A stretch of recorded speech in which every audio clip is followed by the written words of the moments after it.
Here I stand in the light of your eyes.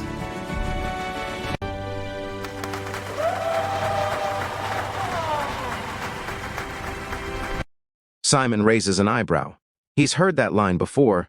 "All right," he says, leaning forward just a little. "Whenever you're ready." The music begins, but barely. Just a soft, instrumental intro, slow and restrained. No dramatic build-up, no sudden drums. The kind of opening that leaves space instead of filling it. The singer grips the microphone gently. He closes his eyes for a brief moment. The audience waits. Seconds pass. Nothing happens. A few people shift in their seats. Someone coughs. The silence stretches just long enough to feel uncomfortable. Simon tilts his head, unimpressed. Then the singer opens his mouth. One note emerges, low, smooth, and impossibly rich. It doesn't shout. It doesn't rush. It simply exists, filling the theater with a warmth that feels instant and undeniable. The effect is immediate. Gasps ripple through the audience like a wave. Hands fly to mouths. Heads snap toward the stage. The camera cuts to Simon. His arms uncross. His posture changes. He leans forward, eyes narrowing, not in doubt but in focus. This is not what he expected. The singer holds the note with perfect control, letting it resonate before easing into the next phrase. The tone is unmistakably Elvis-inspired, but there's something deeper in it, something personal, something lived in. It doesn't feel like an act. It feels like a memory. Sophia's smile fades into awe. Howie's mouth opens slightly as he exhales a quiet wow.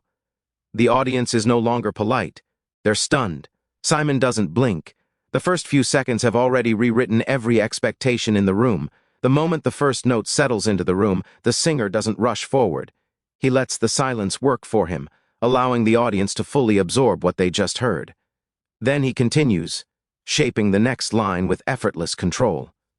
His voice glides smoothly across the melody, rich and steady, carrying an emotional weight that feels far beyond his years.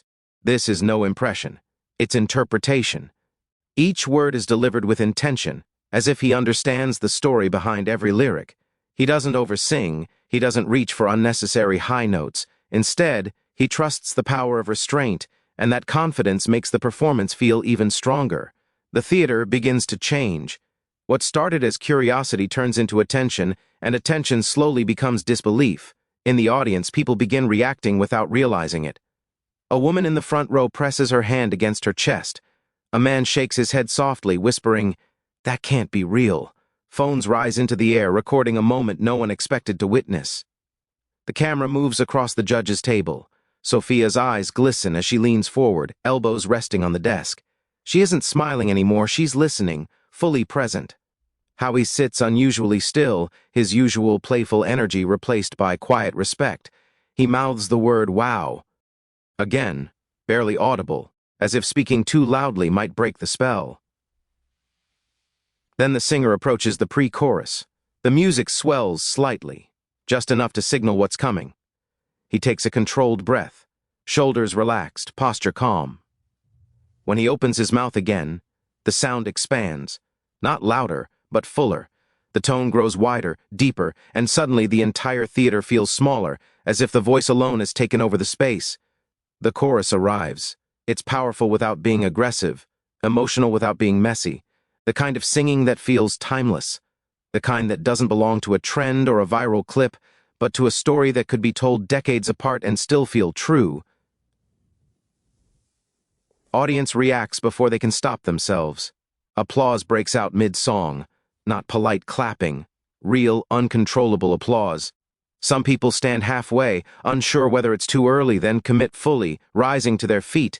The energy shifts completely. This is no longer an audition, it's a moment. Simon Cowell stops writing.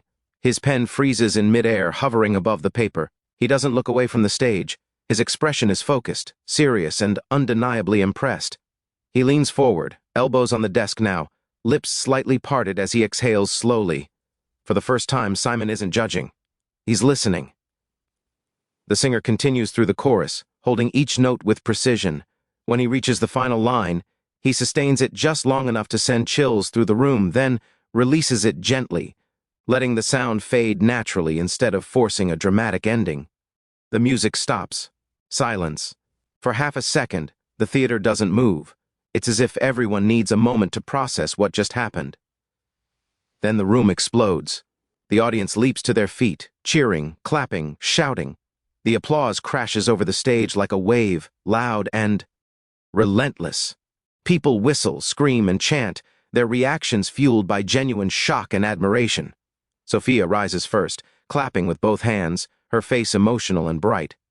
Howie stands right after her, laughing in disbelief as he applauds. The camera cuts to Simon. He remains seated for a brief moment longer, eyes still locked on the singer. Then, slowly, he stands. The reaction doubles instantly. The singer lowers his head, overwhelmed, one hand pressed lightly against his chest. His eyes shine not with confidence now, but with gratitude. He takes a small step back from the microphone, breathing deeply, as if grounding himself in the reality of what just happened. In a matter of seconds, everything has changed. This isn't just a good performance. AGT has been taken over. The applause refuses to fade. It rolls through the theater in waves, growing louder instead of quieter, as if the audience is determined to make sure the moment lasts just a little longer.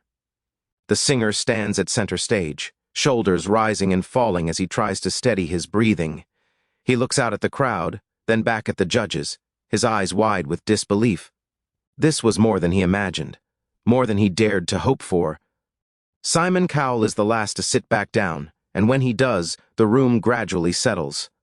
He leans forward, resting his hands on the desk, his expression serious but changed, no longer guarded, no longer skeptical.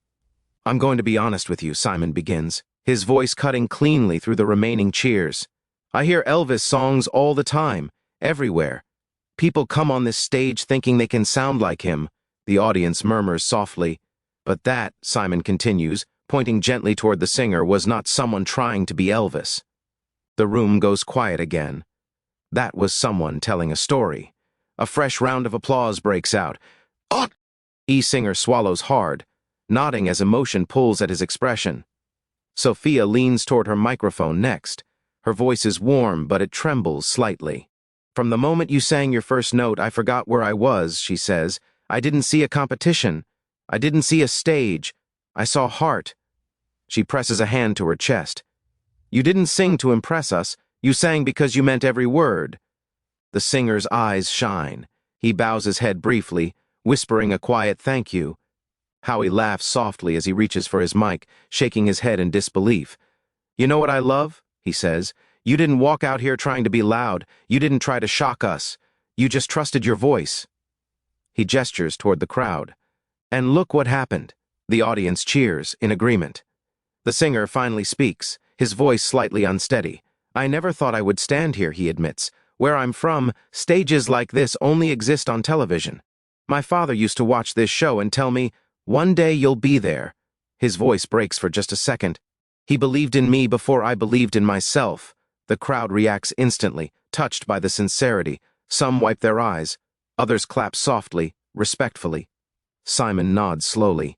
"Well," he says, "your father was right." A cheer erupts.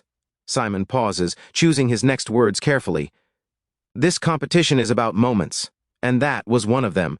You didn't just sing well, you made people feel something. That's rare." The singer takes a deep breath, visibly emotional now. "Thank you," he says again, his accent more noticeable as emotion seeps through. "I brought my country with me tonight. I hope I made them proud." The audience roars at the mention of his homeland. Flags wave. People shout encouragement. The camera pulls back, capturing the full scene, the standing crowd, the glowing judges' table, the lone figure at center stage surrounded by light. Then Simon adds one final line, calm but powerful. "If you keep doing this, if you keep being you, I think you're going very far in this competition." The cheers explode once more. The singer presses his hand to his heart and bows deeply, overwhelmed. As the lights brighten and the applause continues, it becomes clear that this audition has already secured its place in AGT history. In just a few seconds, a Filipino Elvis didn't just perform, he took over the stage.